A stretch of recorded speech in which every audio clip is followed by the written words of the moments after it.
के गुरु ने जो उपदेश किया था कि इंसान को जीते जी नेक कर्म करने चाहिए, भलाई के काम करने चाहिए, कि जो आदमी अच्छे काम करता है, दूसरे को सुख पहुंचाता है, वो यूं समझो कि दूसरे को नहीं, अपने आप को खुशी सुख दे रहा है।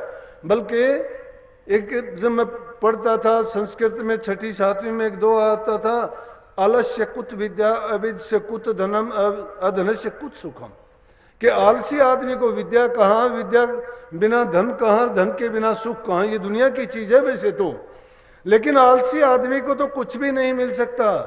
हम आलस करते हैं। आलस एक ऐसी दुर्बलता है जो इंसान को सब कामों से वंचित कर देती है। कभी भी किसी काम को करने के लिए आलस ना करो। पुरुषार्थ जो इंसान करता है वो कभी खाली नहीं जाता। पुरुषार्थ करो। जिसने भी पुरुषार्थ किया है वही अपनी जिंदगी में उन्होंने जिस क्षेत्र में भी काम किया उसी में वो सफल हुए। और भक्ति का रास्ता तो ऐसा है कि इसमें सफलता तो दुनियादारी की संत मत ने इतना सरल बनाया कि कहा है कि अपने सब कामों को करते हुए भक्ति के मार्ग पर आदमी इतना सुखाला अपने काम कर सकता है कि उसको पता ही नहीं चलेगा। न घर छोड़ने की जरूरत है, न काम छोड़ने की जरूरत है। छोड़नी है तो बुराइयां छोड़नी है, अपनानी है तो अच्छाइयां अपनानी है। और जब अच्छाइयां अपना ली जाएंगी, बुराइयां छोड़ दी जाएंगी, मन में शांति होगी, घर में प्रेम होगा, आपस में समाज में शांति की स्थापना होगी। जहां प्रेम है, शांति है, जहां सुमति है वहां सुख नाना, जहां कुमति वहां दुख विधाना।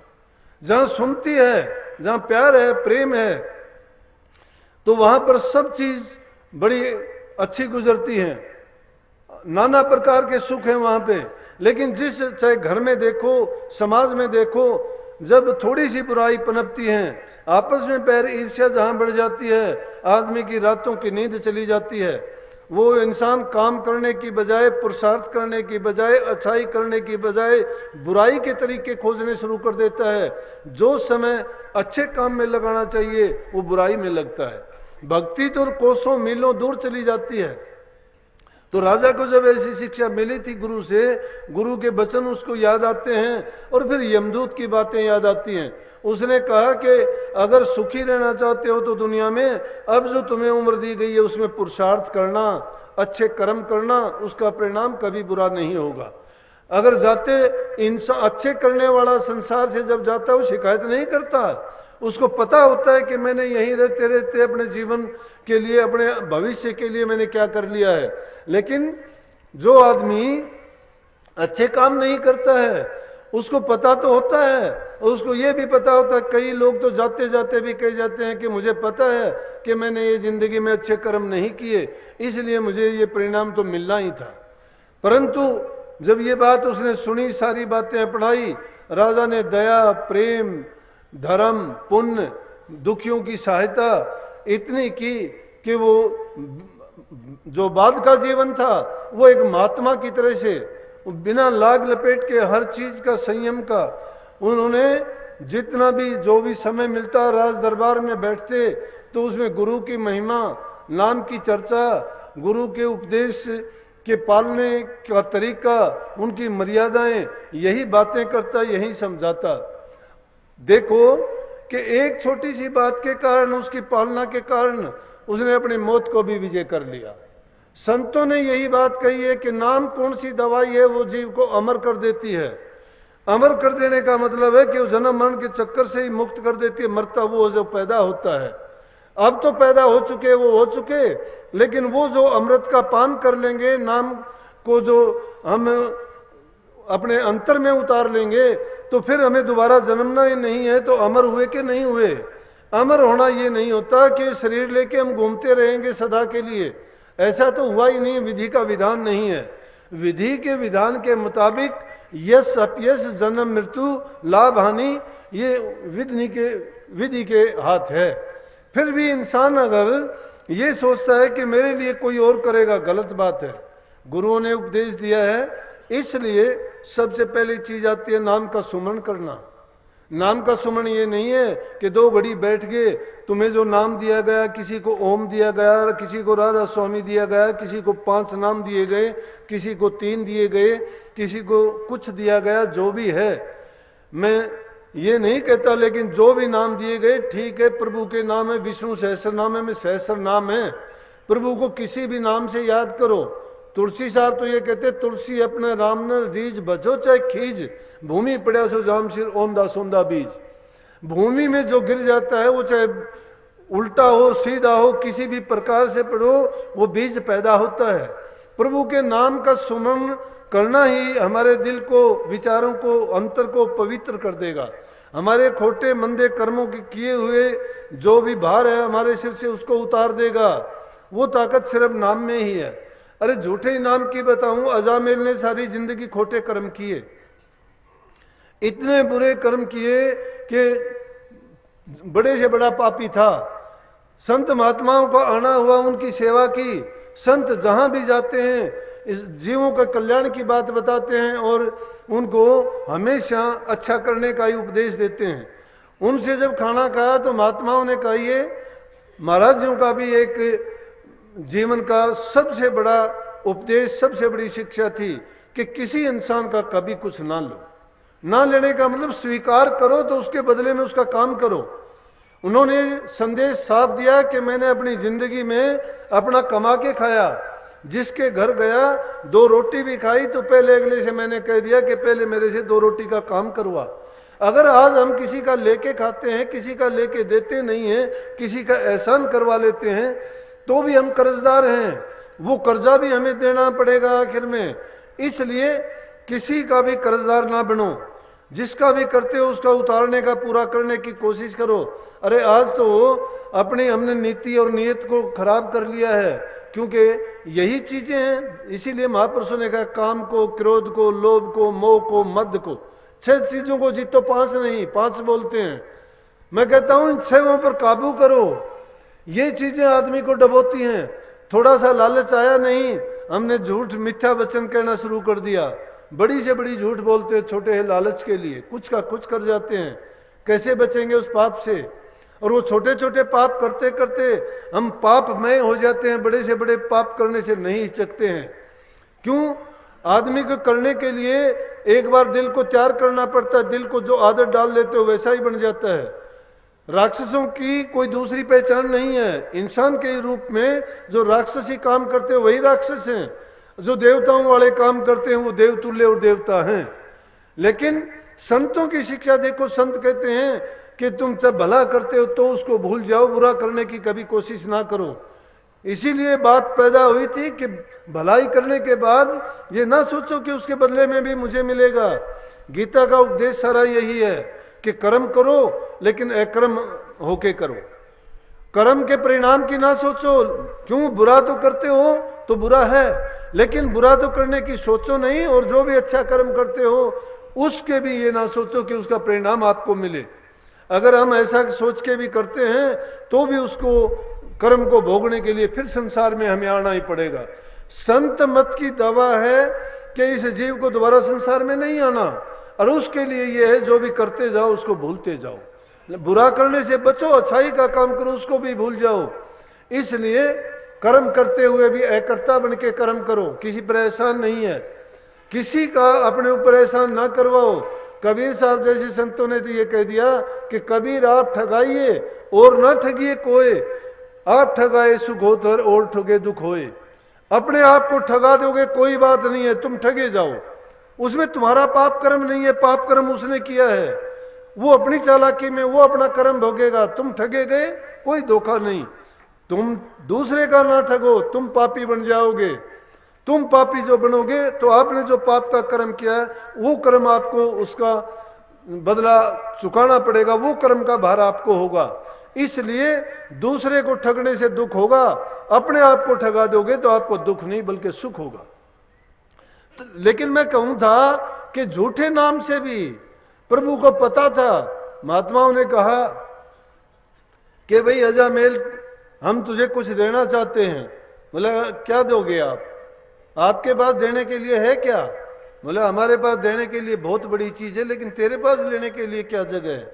बोला कि क्या आप कुछ भी दो, राम का नाम नहीं लेना। वो मेरे से नहीं होगा, क्योंकि पाप कर्म कर करके मेरी आदत ऐसी पक चुकी है, मैं राम का नाम नहीं ले सकता।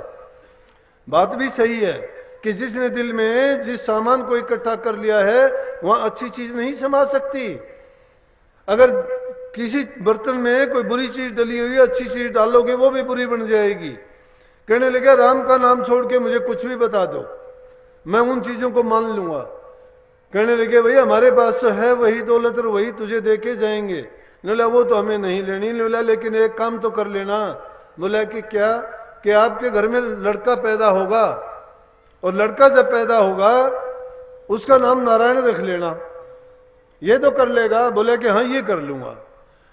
वो उसको आशीर्वाद दे के चले गए। महात्माओं की तो आशीर्वाद क्या, महात्माओं ने उस भटके हुए जीव को मार्ग पर लगाना था। अब ये मौज संतों की कौन जानता है? अरे संतों की हर बात में जीव के कल्याण की बात छिपी होती है। उनकी कड़ाई में, नरमाई में, उपदेश में, हंसी में, मजाक में, जो भी जिस मौज में वो कहते हैं, जीव को परख करने के लिए आंखें होनी चाहिए। अंदर के चक्षु जिसके खुल जाते हैं, दिव्य चक्षु, तीसरा नेत्र ज्ञान का चक्षु, वो जब खुल जाता है वो संतों की बात को थोड़ा थोड़ा पकड़ना और समझना शुरू कर देता है। वो संतों की मौज को जानता है कि किस हाल में, किस विचार में और तेरा कल्याण के लिए ये बात कही है। लेकिन हम अगर संतों की बात में संदेह उठा लेते हैं तो फिर हम संतों के शिष्य नहीं हुए, हम तो संतों के भी गुरु बन गए, क्योंकि हमें संदेह है। जिस प्रकार से प्रभु की बातों में भी उठाते हैं हम कई बार, किसी को दुख लगता है, किसी को हानि होती है, कोई थोड़ा उल्टा सीधा काम हमें जो लगता है हम दोष देना शुरू करते हैं कि परमात्मा ने ये नहीं किया, परमात्मा ने ये अच्छा नहीं किया, ये परमात्मा को नहीं करना चाहिए था। ये नहीं देखते कि उसका कर्म क्या था। हमें सोचना ये चाहिए उसका कर्म का परिणाम यही था, उसको भोगना यही था। संतों की तो ये दया समझो कि जब कोई किसी बुरी कर्म से, बुरी घटना से, बुरे दुख से तुम्हें थोड़े से में बचा देते हैं, फिर कहो कि गुरु की कृपा के कारण ऐसा हुआ, नहीं तो कितना बड़ा हादसा, कितना बड़ा कर्म होना था। उसका परिणाम जो बुरे से बुरा था वो सदगुरु ने थोड़े से में भुगतवा दिया। क्यों? कि उनके दर्शन से। इसीलिए कहीं ना संतों के दर्शन से आई टड़े बला और जो दुख सूली में कांटे में टल जा। संतों के दर्शन से जो बुरे से बुरी भी हमारे ऊपर आफत आई है वो चंद पलों में टल जाएगी। क्यों? संत इस धरा पर उन सारी चीजों को, उन सारे रोगों को मिटाने वाली ऐसी दवा है जिसका दूसरा कोई सानी और नमूना नहीं है। इसलिए संतों की बातकार उपदेश का मानने के लिए कही तो संतों ने उसको आशीर्वाद दिया और चले गए। अब पीछे से वही हुआ। कुछ दिन के बाद में जब बच्चा पैदा हुआ उसने बोला कि महात्मा कह के तो सत्य गए थे। बाद में समझ में आती है, हम भी इस भूल में होते हैं। मैं भी उन अभागाओं में से एक हूं।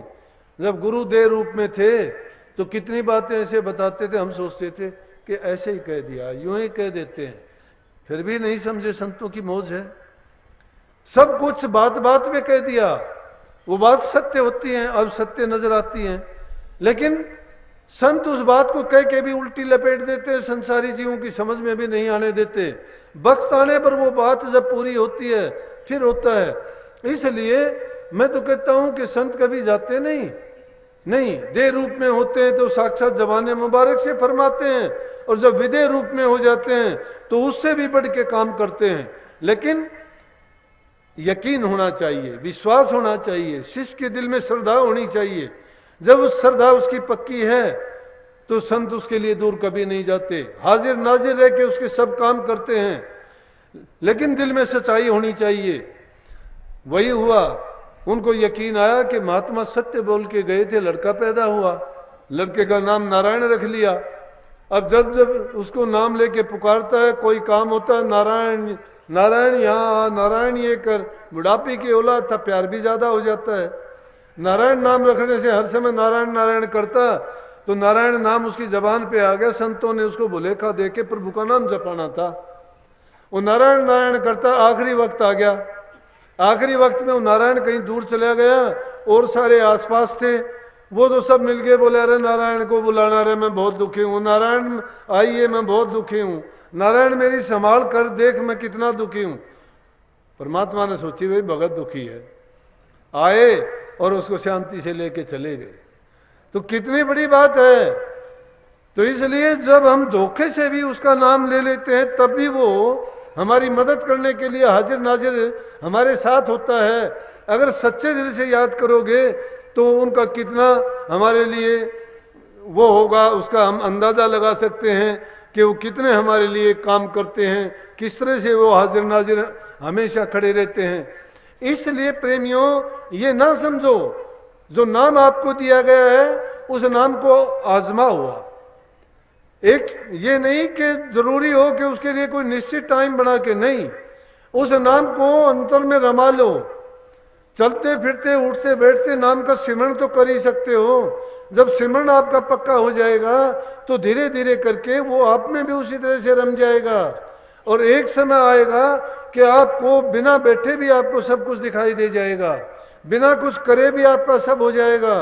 जो आप जबान से बोलोगे वो सत्य होगा, जो आप मन में ख्यालात करोगे वो पूरा हो जाएगा। फिर आपको यकीन होगा कि ये शक्ति आई कहाँ से? ये शक्ति तो सुमरण से ही आ जाएगी, ये तो सुमरण से ही आ जाएगी। आप में जो कहोगे सत्य होगा, जिसको जो बोलोगे, जो भी जबान से आपको निकलेगा, वचन की सिद्धि आ जाएगी। बहुत छोटी बात है, लेकिन हमें इन चीजों के फंड में नहीं पड़ना, क्योंकि ये बहुत नीचे की चीज है। इनकी साधना नहीं, हमें तो साधना करनी अपनी निज घर जाने की।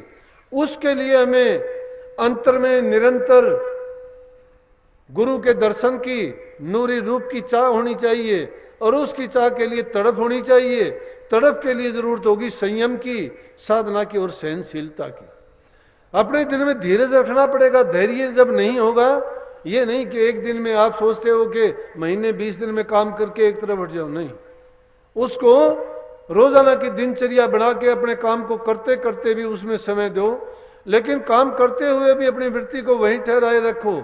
सब काम करते हुए भी सभी काम कर सकते हो, आपकी वृत्ति भी अपनी जगह से नहीं हिलेगी। कबीर साहब ने कही ना, बैठे उठे खड़े उतारने कहे कबीर हम उसी ठिकाने। सब काम करते कराते भी हम उसी ठिकाने पर रहते हैं। क्यों रहते हैं? कि वहां की रसाई हमने प्राप्त कर ली है। मन की पवित्रता आ जाएगी, कर्म की शुद्धि हो जाएगी। 3 प्रकार के जो हम कर्म करते हैं, मन से, वचन से और कर्म से, तीनों प्रकार से शुद्ध और पवित्रता हमें आनी चाहिए।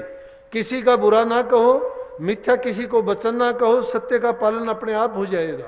सत्य ही धर्म है, झूठ बोलना ही बड़े से बड़ा पाप है, कपट करना ही बड़े से बड़ा अपराध है, और दया रखना ही सबसे बड़े से बड़ा धर्म है।